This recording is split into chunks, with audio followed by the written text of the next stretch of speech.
If you're pretending to the point where doors open inside your mind that help you be a better hypnotherapist, that means when you're doing hypnosis for someone else, your job's already done. And whilst we were focusing on more the physical forms of hypnosis yesterday, today is the day that we begin the more conversational, the linguistic aspects of hypnosis. This is, after all, conversational hypnosis, professional hypnotherapy, certification program. So in order to do that, it does help if people talk to each other, right? I don't know about you, but I haven't quite perfected the whole psychic projection, psychic reception thing. I wish I could, but not quite there yet. So one of the things that we need to do is everyone to just maybe stand up, look around the room, and realize that there's 100 or so hypnotists that are dying to be put into trance. Now, I'm going to make it easy on you. I really am. And here's the thing. You realize, I don't know if you know this, but you realize that the best hypnotherapists tend to also be the best hypnotic subjects, right? And one of the reasons for that is because you know what the experience is like, so you can help people guide them through their own experience. You know where the pitfalls are, you know where the doors are that you want to go through. And of course, the other reason is because when you go into hypnosis, you have access to all those resources you normally give your clients. So you may as well go there as a hypnotherapist so you have more resources than you thought you did, right?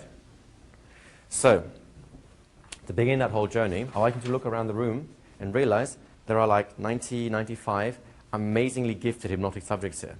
I know this because I see them do hypnosis. And I can't do that unless they go into unconsciousness at some point, right? So you have some gifted hypnotic subjects. Now, when you're the subject, of course, here's a secret. Remember what we said about pretend it and it comes true? Well, if you pretend that you're going to hypnosis, at some point, a door will open up inside your mind that helps you be a better hypnotist. And that's worth doing, isn't it?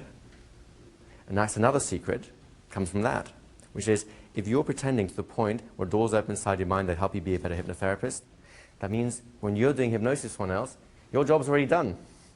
They're going to do it for you, right? So there's no pressure. So what kind of things do hypnotists say to their clients or their subjects? Let's get right down to the basic. Close your eyes and go into a trance. Does that sound like a thing a hypnotist might say? Well, let's take about a minute for you to find 10 people. Introduce yourself, do the whole settling thing we talked about. Get your intention right, H+. Remember, you're going to hypnotize this person and something great is about to happen. And then just tell them, Cliff, just close your eyes and go into a trance. There you go. And when you're done, you go, thank you. Off you go. Now, does that take a long time? Is that easy?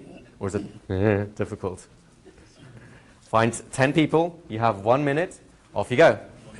You guys are, this is way too easy, isn't it? I mean, we do this whole day, but well, that's a little bit more, because we're hypnotists and we're beyond this, right? So what do hypnotists do after they get someone in trance? They deepen the trance, right? You did it yesterday, you may as well do it today. Only today we're using language rather than the physical aspects. So what do hypnotists say? Every time something happens, for example, every time I touch your shoulder, you'll go deeper, deeper, that's right, deeper. There you go, deeper still. Very well, come on back, right? Now, I use the shoulder. I suspect you guys will be doing other things. Every time X happens, you go deeper. Is that easy?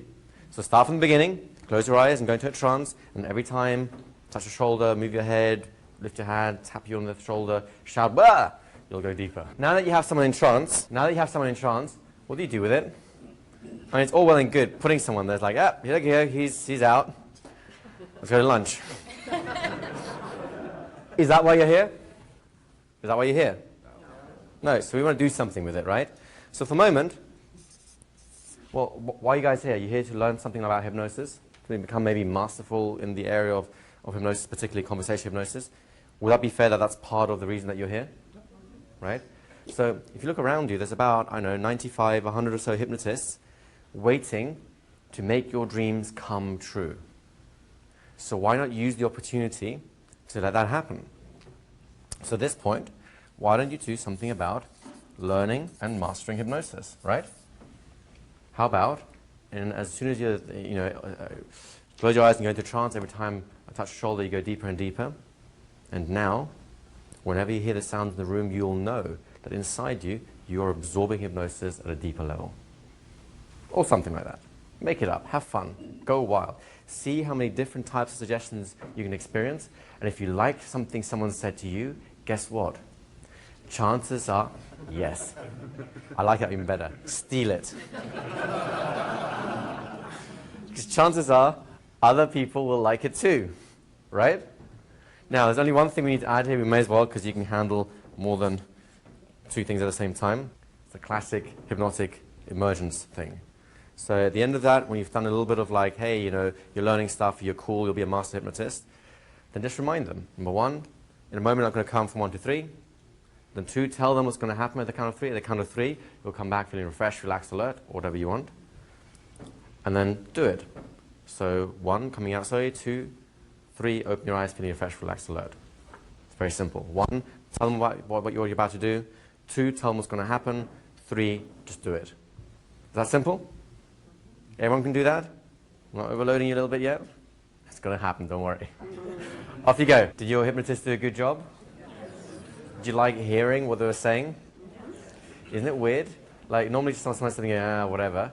But then you go into this little altered state, the sun is like, whatever that was, just keep saying it. It just feels good. It feels right. You're going to get that experience. Well, guess what? That's how your clients will feel. They won't know it, but it's kind of a sense of like, just don't stop talking, please, ever. Which is a change, right? Because they used to tell me, shut up. So, what were your experiences? Easier than you thought? You finding yourself going into hypnosis? Yes. Kind of by accident? Mm-hmm. You didn't mean to, just like, I was pretending, but then I thought, why pretend? It's too much effort. What's going on here? Why is this so powerful? If you just say to someone, go into trance, go deeper, learn, come back. Surely that's a more direct way of getting the results. Will that work for you? It might work for 1 or 2, actually. So what is it about what we've done here that makes it work? So what is that we're actually doing there? Well, we're creating connections. One of the laws of the unconscious mind, one of the operating procedures, one of the things that it reasons through, is through association. You've all had dreams, right? Hopefully. You're all human, I presume. And in those dreams, you probably had the experience that you have these weird levels of associations. You dream about a person that's actually your best friend, but in the dream is actually your father and is wearing your mother's underwear. I don't know, something like that. But you know where I'm coming from with this, right? It's like there's a symbol inside your dreams that is pregnant with meaning and different associations. So it has one action in that dream means many different things to you at the same time, right? Well, that's how the unconscious mind reasons, through association. Now, think about this. Close your eyes. That's an instruction that you can follow, right? It's difficult to do. You have that under conscious voluntary control, closing of eyes. Now, if I somehow attach onto the idea of closing of eyes, if I associate to it another process, something which you really don't have conscious control over. Or at least most people don't think, well, how do I do this whole trance thing, right? But if I associate it onto an action you do have control over, well, by doing one, the unconscious goes, well, I guess I'll have to do the other. Now, even this simplistic induction, not with everyone, but with a lot of people who are totally naive about hypnosis, what ends up happening is they'll close their eyes and whatever they think hypnosis should be is where they go. Because they're the associations that they have, right? You guys already have some experience of going to a trance, so that's where you went. And it was easy, wasn't it? Because you can close your eyes and then the rest happens automatically. Same thing here. Every time, right? You now have gone up a level because you as a hypnotist have control over whether or not you touch them, say something, make a noise, or if their eyes are still open, you create something in the visual field. You have control of that. You have control of the stimulus element. So if you then attach onto the idea of going deeper, which is basically suggesting that they have more of whatever experience they've started up here, what's going to happen? They're going to have the stimulus, they're going to know, oh, there it is, and the associations are going to trigger with it. Right? This is where you showed yourself to be more competent at conversational hypnosis than you thought you were. Because I heard virtually everyone that I walked past use these kind of constructions without even realizing it. You didn't just say, you're a master, yay. You're a master, you're really learning.